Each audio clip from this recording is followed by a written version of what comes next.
Greetings, programs. Burnt Out Gamer here, and I'm back again. And today, we are talking about 3 arcade racers that you must play. So let's go ahead and take a look.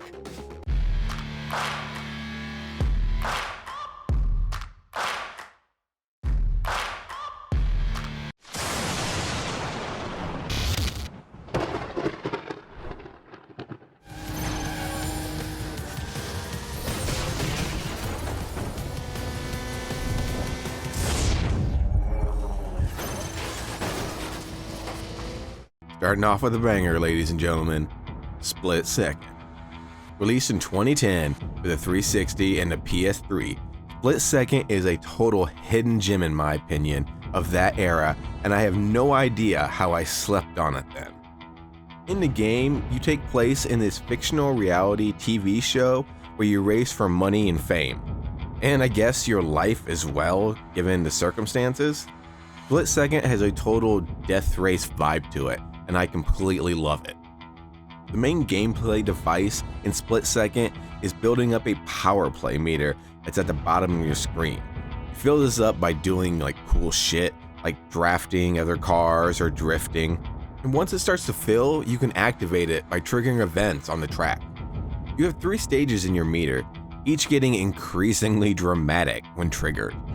The first stages are simple explosions, such as gas tankers that are sitting roadside blowing up and choppers dropping bombs on you, all the way up to a full meter, allowing you to trigger events that completely change sections of the map, creating shortcuts and wiping out swaths of players that happen to be in the danger zone. And it can be pretty impressive watching some of the larger events go down, trust me. And that's how your power plays work.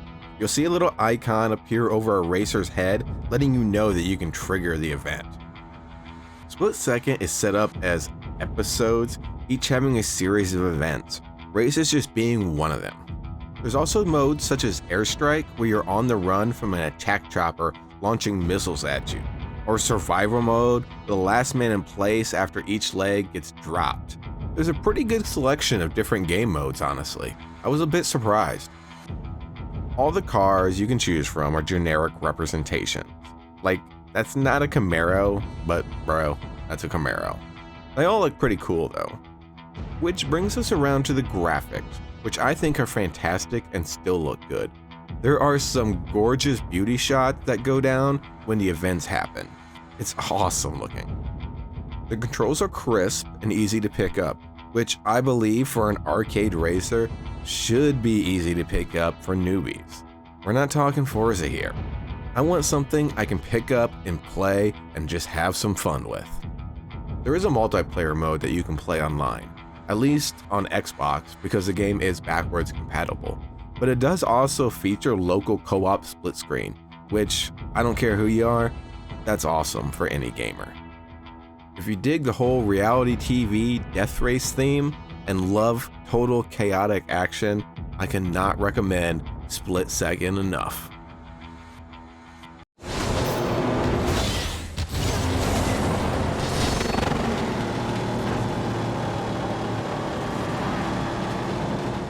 Next up on our list of must-play arcade racers, 2010's Blur. Released for the Xbox and PlayStation, Blur takes a sideways turn for an arcade racer by using real-world cars mixed with vehicular combat.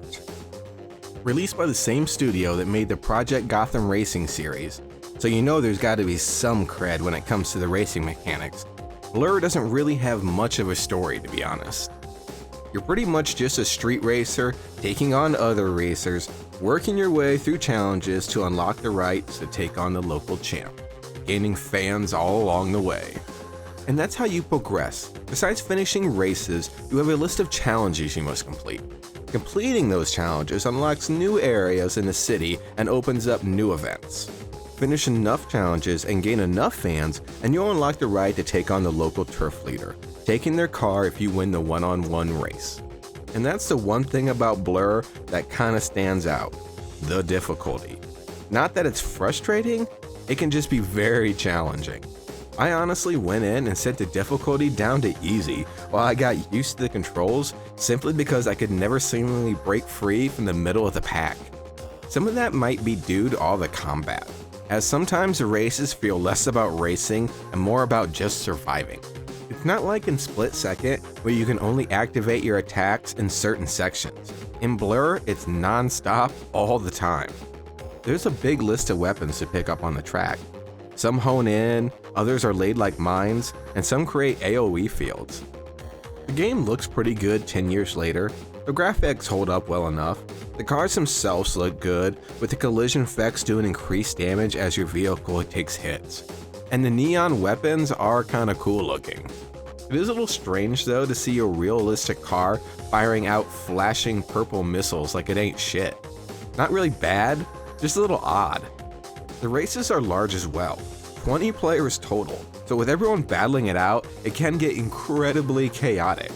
I never really raged, but it is a pain in the ass to take first place just to get slammed by some random missile popping you back all the way to 6th place. All in all, Blur can be a challenge, but that's not a bad thing. It's a lot of fun that never really had a chance to shine. If you find it cheap, it's an instant pickup in my book.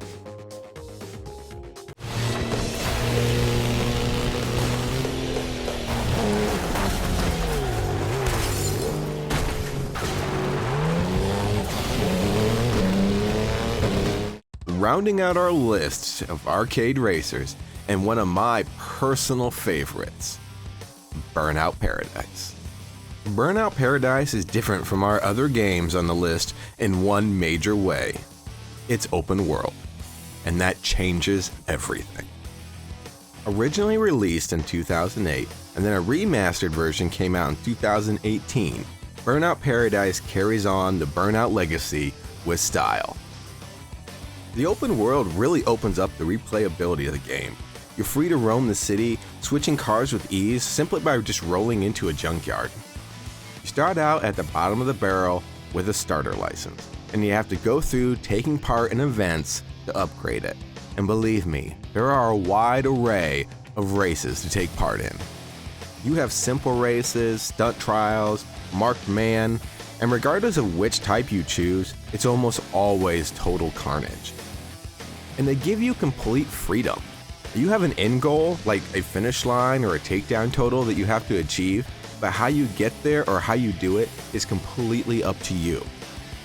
The events are triggered by doing burnouts at any stoplight, each intersection having its own particular event. All cars are put into categories based on their boost types, and they regain their boost power by performing stunts of that type, like doing jumps, going oncoming in traffic, or taking out other cars. It's not hard to do, and the city gives you plenty of opportunities to earn it. And that's just it. Paradise City is massive. The whole world is set up for you to just race and cruise through. You have dense city streets that stretch out into long winding roads into the countryside. It is truly epic. You'll often find yourself finished with an event and just rolling through the streets, losing track of time, having no real purpose, just having fun. The city is loaded with landmarks, from small ramps to do barrel roll jumps over, to large epic super jumps complete with photo finishes. The game is full of buildings to drive in and subway systems to find your way into. There are no shortages of shortcuts and hidden places to find yourself in. The controls of Burnout Paradise are really crisp, and honestly should be given the franchise's history. It really is an arcade racer through and through. Gas, brake, e-brake, turbo boost, that's what you got. The different car classes and the cars themselves though feel really unique. Each class having its own feel, the strong cars handling more like tanks, the stunt cars being more maneuverable, that kind of thing. One of the best aspects of Burnout Paradise is going online and free burning in multiplayer. It is so much fun going into online lobbies and battling out with other real players. There are challenges that can be done to earn the trophies and achievements, and people often rally up and do them. But trust me, chasing each other around and forming rivalries happens often and very quickly. All of it equals a great time though, and it is massive fun to group up with your friends and see what you can and can't do throughout the city. The graphics still look good today, especially on the remaster. The entire city looks beautiful and is teeming with life. The city itself is dense but not frustrating, with so many avenues to take. Like I said, the game was made for speed. The countrysides are full of rolling hills and remote little pit stops, and the entire place is just there for you to take. The damage and crash effects look outstanding as well.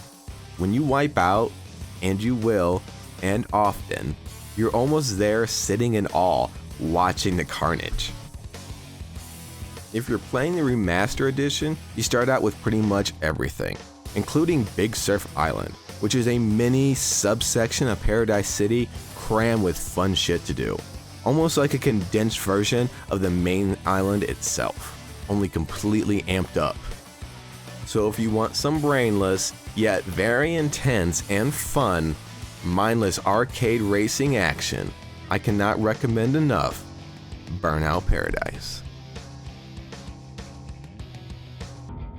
There you have it, 3 arcade racers that you must play. All of these are mass amounts of fun, whether you're looking for a quick pick-me-up or something to sink some time into. You can't go wrong with any of these. And as always, if you enjoyed the video, force push that like button, hit the sub, and remember to always be excellent to each other.